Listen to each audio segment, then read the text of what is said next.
Assalamualaikum warahmatullahi wabarakatuh. Perkenalkan, nama saya Ismail Rusal Sabila dengan NPM 2517051018. Di sini saya akan membahas mengenai soal yang telah saya buat untuk kuis 1 mengenai materi memori. Yang dimana memori ini dibagi menjadi 3, yaitu yang pertama ada cache memory, yang kedua itu mengenai soal dari external memory, dan yang ketiga itu mengenai internal memory.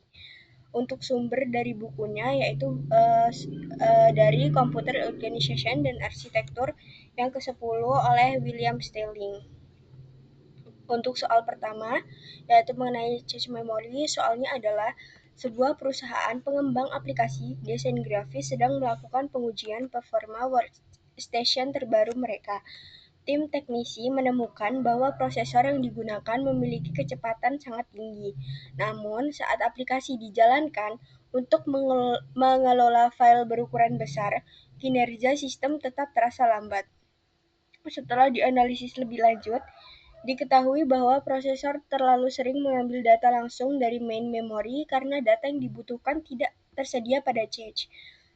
Selain itu, ukuran blok cache yang digunakan terlalu kecil sehingga prosesor harus berulang kali melakukan pengambilan data dari memori utama.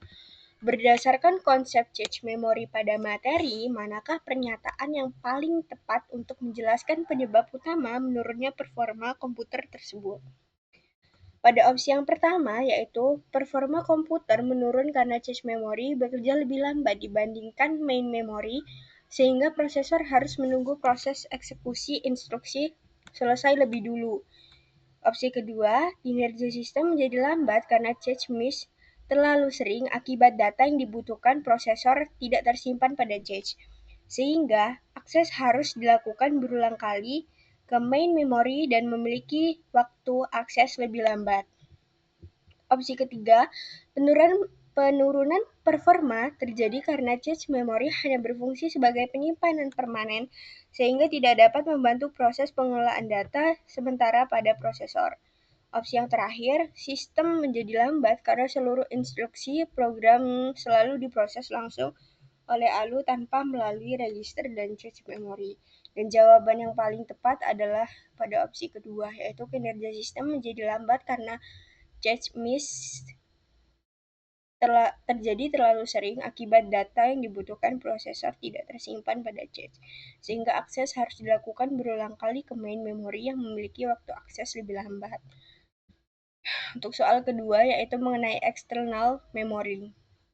Soalnya adalah sebuah perusahaan penyedia layanan cold storage ingin memiliki media penyimpanan eksternal untuk server pusat datanya. Server tersebut harus mampu menyimpan data pelanggan dalam jumlah sangat besar, memiliki ketahanan tinggi terhadap kerusakan, dan tetap mampu melakukan proses baca atau tulis data dengan cepat karena diakses oleh ribuan pengguna setiap hari. Tim pertama mengusulkan pengguna magnetic tape karena biaya penyimpanannya murah, sedangkan tim kedua memilih SSD karena kecepatan akses datanya jauh lebih tinggi.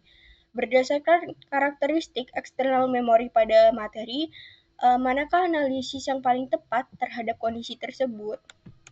Nah, pada opsi pertama, itu ada magnetic tape lebih tepat digunakan karena mampu memberikan random access yang sangat cepat sehingga cocok untuk server cold dengan lalu lintas data tinggi setiap saat.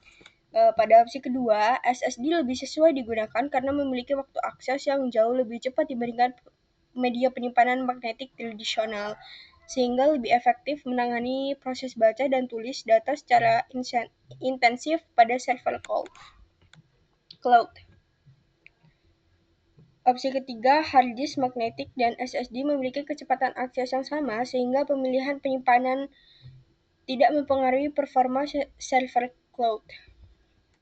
Opsi terakhir yaitu magnetic tape lebih unggul dibanding SSD karena dapat langsung diproses oleh CPU tanpa membutuhkan controller penyimpanan tambahan.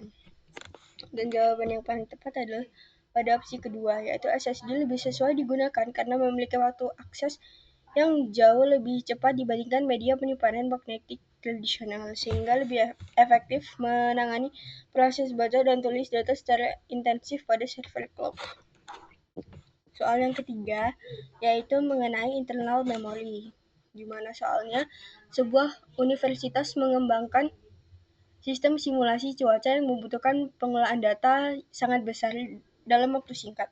Saat simulasi dijalankan, prosesor harus terus-menerus mengambil instruksi dan data yang sedang diproses. Tim pengembang menemukan bahwa apabila kapasitas internal memori terlalu kecil, proses simulasi menjadi lambat dan sering mengalami bottleneck. bottleneck.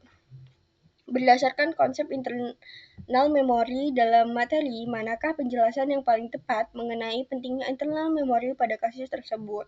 Pada opsi pertama, internal memori berfungsi sebagai tempat penyimpanan permanen seluruh data pengguna sehingga semakin besar kapasitasnya, maka file arsip akan semakin aman disimpan dalam jangka waktu yang panjang.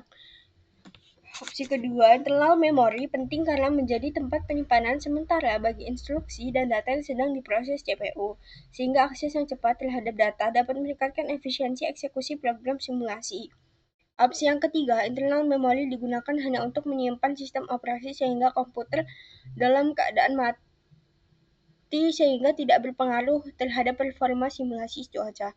Pada opsi yang terakhir, internal memori bekerja dengan cara menggantikan fungsi prosesor dalam melakukan operasi aritmatika dan logika selama simulasi berlangsung. Dan jawaban yang paling tepat adalah pada opsi kedua, internal memori penting karena menjadi tempat penyimpanan sementara bagi instruksi dan data yang sedang diproses CPU.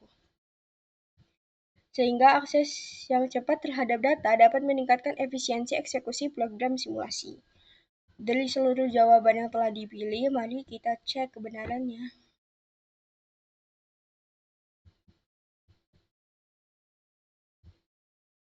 Dan jawaban yang telah kita pilih adalah jawaban yang benar.